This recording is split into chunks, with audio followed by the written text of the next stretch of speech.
ሰላም ጤና ይስጥልኝ የተከበራችሁ አድማጮቻችን እንደምን አድራችኋል። ከሐራምቤ ሬዲዮ 98.7 የዕለተ አርብ ጥር 8 ቀን 2018 የሰዓቱን ዜናዎቻችንን ይዘን ቀርበናል። ከዜናዎቹ ጋር አይንሸት ሙሉጌታ ነኝ። ዋናዎቹን በማስቀደም ጀምራለሁ። አብራችሁን ቆዩ። የጋራ ሀገራዊ ትርክት ባለመፈጠሩ ሀገር እየተከፋፈለ ይገኛል ስለመባሉ፣ በቱርካውያን ቱሪስቶች ላይ የተፈጸመውን ጥቃት የሚያጣራ ቡድን መቋቋሙ ስለመገለጹ፣ 8 የትግራይ ተቃዋሚ የፖለቲካ ፓርቲዎች አዲስ ጥምረት ፈጥረዋል ስለመባሉ፣ ከአፍሪካ በአሜሪካ ለሚገኙ ሶማሊያውያን ስደተኞች ተሰጥቶ የነበረው ጊዜያዊ የጥበቃ ፍቃድ እንዲቋረጥ ስለመወሰኑ፣ ከዓለም አቀፍ ትራምፕ ግሪንላንድን ለመቆጣጠር በዛቱበት ወቅት ዴንማርክ የቅድመ መከላከል ጦር አስፍራለች ስለመባሉ፣ አድማጮች ዜናዎቹን በዝርዝር አስደምጣችኋለሁ። በድጋሚ አብራችሁን ቆዩ። የጋራ ሀገራዊ ትርክት ባለመፈጠሩ ሀገር እየተከፋፈለ መሆኑ ተገለጸ።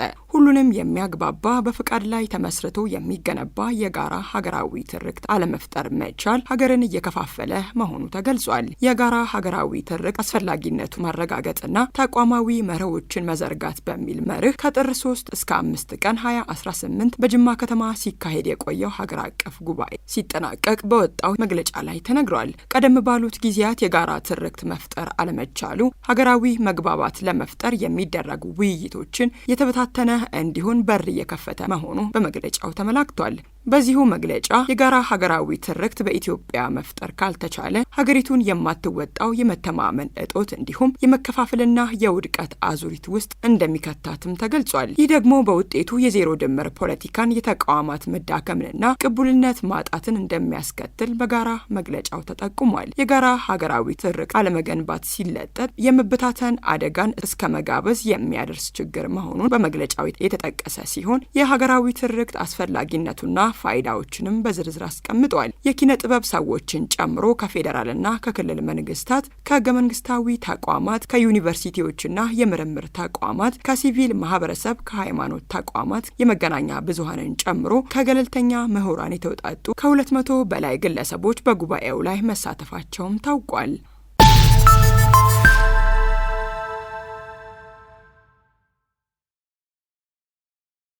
በቱርካውያን ቱሪስቶች ላይ የተፈጸመውን ጥቃት የሚያጣራ ቡድን መቋቋሙ ተገለጸ። በደቡብ ምዕራብ ኢትዮጵያ በምዕራብ ኦሞ ዞን ሱሪ ወረዳ ባለፈው ሰኞ በቱርካውያን ቱሪስቶች ላይ ታጣቂዎች ፈጽመዋል የተባለውን ጥቃት የሚያጣራ ቡድን መቋቋሙ ተገልጿል። አጣሪ ቡድኑ ከውጭ ጉዳይ ሚኒስቴር፣ ከቱሪዝም ሚኒስቴር፣ ከመከላከያ ሚኒስቴር፣ ከፌዴራል ፖሊስና ከደቡብ ምዕራብ ክልል ፖሊስ የተውጣጣ መሆኑ በኢትዮጵያ የቱርክ አምባሳደር በርክ ባራን መናገራቸውን የቱርክ የዜና ወኪል ዘግቧል። አምባሳደሩ 2 ቱርካውያንና ኢትዮጵያዊ ሹፌራቸው ከተገደሉበት ጥቃት ሌሎች 2 ቱርካውያን ጎብኚዎች ከተሽከርካሪው ወጥተው በማምለጥ ነፍሳቸውን ማዳን ችለዋል ማለታቸውንም ዘገባው ጠቅሷል። ዘገባው እንዳለው ከጥቃቱ ያመለጡት 2 ቱርካውያን ጥቃቱን ለቱርክ ኤምባሲ በስልክ እንዳሳወቁ የተናገሩት አምባሳደሩ የሟቾቹ አስክሬንና ከጥቃቱ ያመለጡ ቱርካውያን በአውሮፕላን ወደ አዲስ አበባ መመለሳቸውን ገልጸዋል።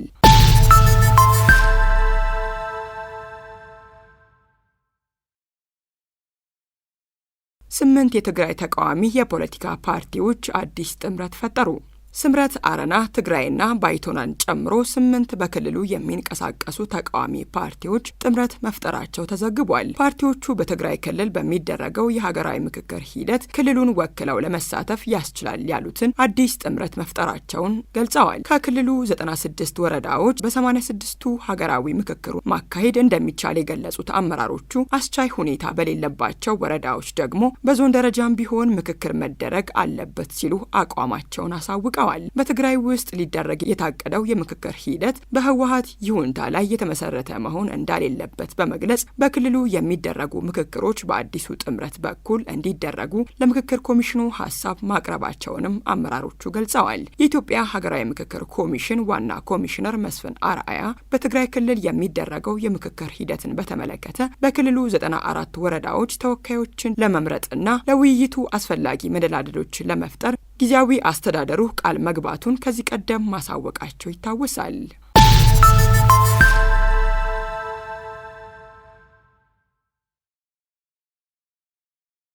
ነዋሪዎች በመዲናዋ ይስተዋላል ያሉት የመልካም አስተዳደርና የጸጥታ ችግሮች እንዲፈቱ ጠየቁ።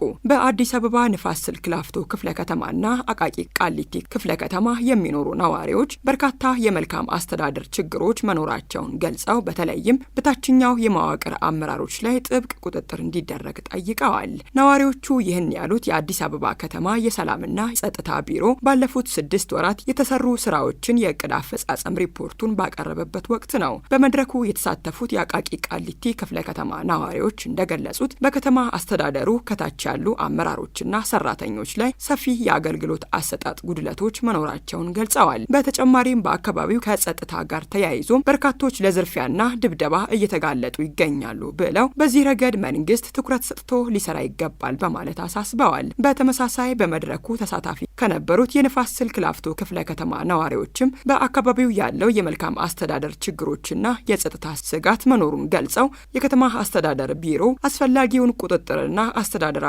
እርምጃ እንዲወስድም ጠይቀዋል።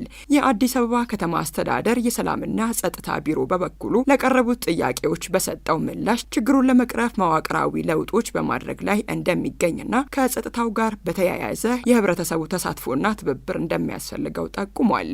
ዘገባው የሪፖርተር ነው።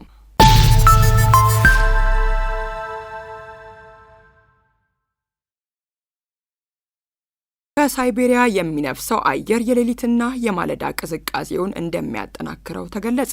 ከሳይቤሪያ በከፍተኛ የአየር ግፊት ወደ ሀገራችን የሚነፍሰው ደረቅና ቀዝቃዛ አየር መጠናከሩን ተከትሎ ከሰሞኑ የሚታየው የሌሊትና የማለዳ ቅዝቃዜ ይቀጥላል ሲል የኢትዮጵያ ሜትሮሎጂ ኢንስቲትዩት አስታውቋል። ኢንስቲትዩቱ በመግለጫው እንዳስታወቀው በአየር ግፊቱ ሳቢያ የበጋው ደረቅ ፀሐያማና ነፋሻማ የአየር ሁኔታ በአብዛኞቹ አካባቢዎች የሚስተዋል ሲሆን በሰሜን በምስራቅ በመካከለኛውና በደቡብ ደጋማ አካባቢዎች የቅዝቃዜ መጠኑ ከ5 ዲግሪ ሴልሺየስ በታች እንደሚሆን አመላክቷል። በስምጥ ሸለቆ፣ በሰሜን ምስራቅ፣ በመካከለኛውና በደቡብ ምዕራብ ያሉ አካባቢዎች ግን አልፎ አልፎ አነስተኛ ዝናብ እንደሚኖሩም ተጠቁሟል። በሌላ በኩል በአብዛኞቹ የመኸር ሰብል አብቃይ አካባቢዎች የሚኖረው ደረቅ የአየር ሁኔታ ለድህረ ሰብል ስብሰባ አመቺ መሆኑን ኢንስቲትዩቱ በመግለጫው አመላክቷል።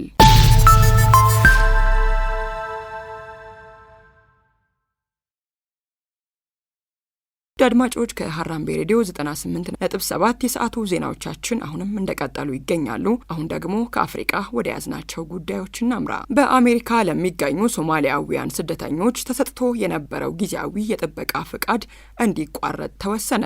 የፕሬዝዳንት ዶናልድ ትራምፕ አስተዳደር በአሜሪካ ለሚገኙ ሶማሊያውያን ስደተኞች ተሰጥቶ የነበረውን ጊዜያዊ የጥበቃ ፍቃድ ለማቋረጥ መወሰኑን የዋይት ሀውስ የፕሬስ ሴክሬታሪ አረጋግጧል። የአሜሪካ የዜግነትና ስደተኞች አገልግሎት ባወጣው መግለጫ መሰረት በዚህ የጥበቃ ፍቃድ አሜሪካ ውስጥ የሚገኙ የሶማሊያ ዜጎች እስከ መጋቢት 2018 ድረስ ከሀገር መውጣት ይኖርባቸዋል ብሏል። የሀገር ውስጥ ደህንነት ሚኒስትሯ ክሪስቲኖም ውሳኔውን አስመልክተው በሰጡት መግለጫ የጥበቃ ፍቃዱ ስያሜ እንደሚገልጸው ጊዜያዊ ማለት ጊዜያዊ ነው ካሉ በኋላ በሶማሊያ ያለው ሁኔታ ተሻሽሏል የሚል እምነት እንዳላቸውም ጠቁመዋል። ይህ እርምጃም በትራምፕ አስተዳደር ከቅርብ ሳምንታት ወዲህ በሶማሊያውያን ስደተኞች ላይ ሲሰነዘር የቆየው የከረረ ትችት ውጤት እንደሆነም ተገልጿል። ውሳኔው በአሜሪካ በሚኖሩ በሺዎች የሚቆጠሩ ሶማሊያውያንና ቤተሰቦቻቸው ላይ ከፍተኛ ስጋት የፈጠረ ሲሆን ከቀናት በፊት ሌሎች መሰል የጥበቃ ፍቃዶችም ሊሰረዙ እንደሚችሉ ፍንጮች ታይተዋል።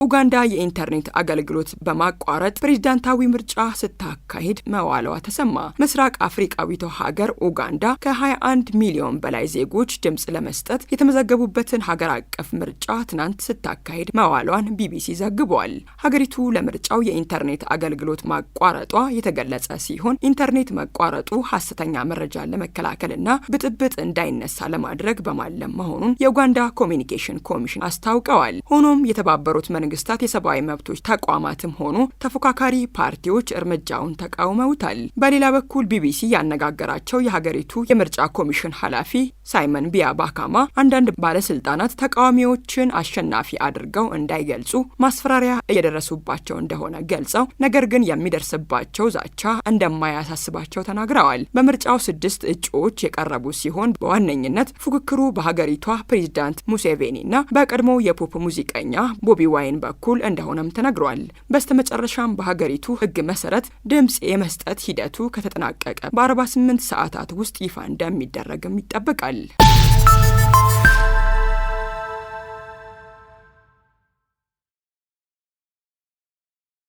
ግብጽ በሶማሊያ የሚገኙ ወታደሮቿ ተቀዳሚ ስራቸው የሀገሪቱን ፕሬዝዳንት መጠበቅ ነው አለች። ግብጽ ሶማሊያ ውስጥ የተሰማሩ ወታደሮቿ ለፕሬዝዳንት ሐሰን ሞሐመድ መንግስት ጥበቃ ማድረግ ተቀዳሚ ተግባራቸው እንዲሆን ማድረጓን ዘናሽናል ጋዜጣ ዘግቧል። የግብጽ መንግስት ለሶማሌላንድ እውቅና የሰጠችው እስራኤል ከኢትዮጵያ ጋር ጥብቅ ቀጠናዊ አጋርነት በመፍጠር ግብጽ በሶማሊያና በደቡባዊ ቀይ ባህር አካባቢ ተጽዕኖ እንዳይኖራት ልታደርግ ትችላለች የሚል ስጋት እንዳላት ከውስጥ አዋቂ ምንጮች መስማቱንም ዘገባው ጠቅሷል። እስራኤል ለሶማሌላንድ እውቅና ከሰጠች በኋላ ግብጽ ሶማሊያ ውስጥ ያሏትን የወታደራዊና የጸጥታ ግቦች እንዲሁም የወታደሮቿን ስምሪት መከለሷን የዜና ምንጩ አመላክቷል። ግብጽ ከአንድ ዓመት በፊት ከሶማሊያ ጋር የወታደራዊ ትብብር ስምምነት የተፈራረመች ሲሆን ለፕሬዝዳንት ሞሐመድ መንግስት የጦር መሳሪያ ድጋፍ ስታደርግ መቆየቷም ይነገራል።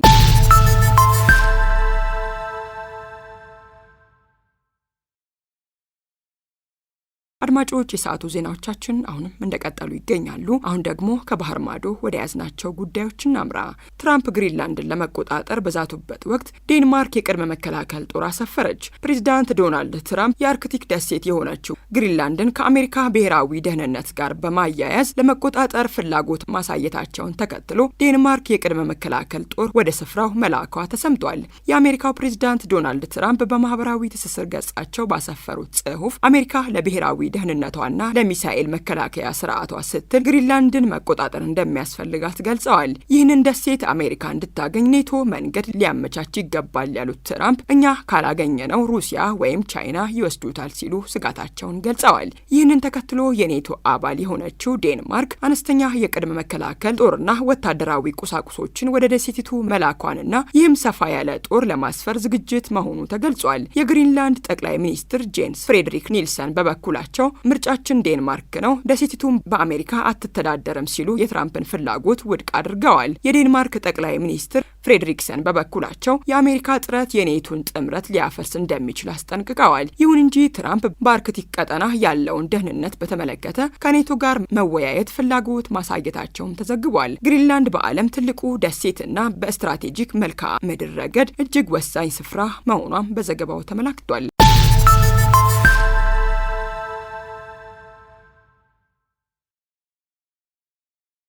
ውድ አድማጮች ከሀራምቤ ሬዲዮ 98.7 የሰዓቱ ዜናዎቻችን የእስካሁኖቹ ነበሩ። ዋና ዋናዎቹን በማስታወስ አበቃለሁ። የጋራ ሀገራዊ ትርክት ባለመፈጠሩ ሀገር እየተከፋፈለ ይገኛል ስለመባሉ፣ በቱርካውያን ቱሪስቶች ላይ የተፈጸመውን ጥቃት የሚያጣራ ቡድን መቋቋሙ ስለመገለጹ፣ 8 የትግራይ ተቃዋሚ የፖለቲካ ፓርቲዎች አዲስ ጥምረት ፈጥረዋል ስለመባሉ፣ ከሀገር ቤት በአሜሪካ ለሚገኙ ሶማሊያውያን ስደተኞች ተሰጥቶ የነበረው ጊዜያዊ የጥበቃ ፍቃድ እንዲቋረጥ ስለመወሰኑ፣ ከአፍሪካ ትራምፕ ግሪንላንድን ለመቆጣጠር በዛቱበት ወቅት ዴንማርክ የቅድመ መከላከል ጦር አስፍራለች ስለመባሉ፣ ከዓለም አቀፍ ለሰዓቱ ያጠናቀርናቸው ዜናዎቻችን እስካሁኖቹ ነበሩ። ዜናዎቹን አይንሸት ሙሉጌታ አስደመጥኳችሁ። ቀሪ የጣቢያችን ዝግጅቶች መደመጣቸውን ይቀጥላሉ። በያላችሁበት ሰናይ ጊዜ ይሁንላችሁ።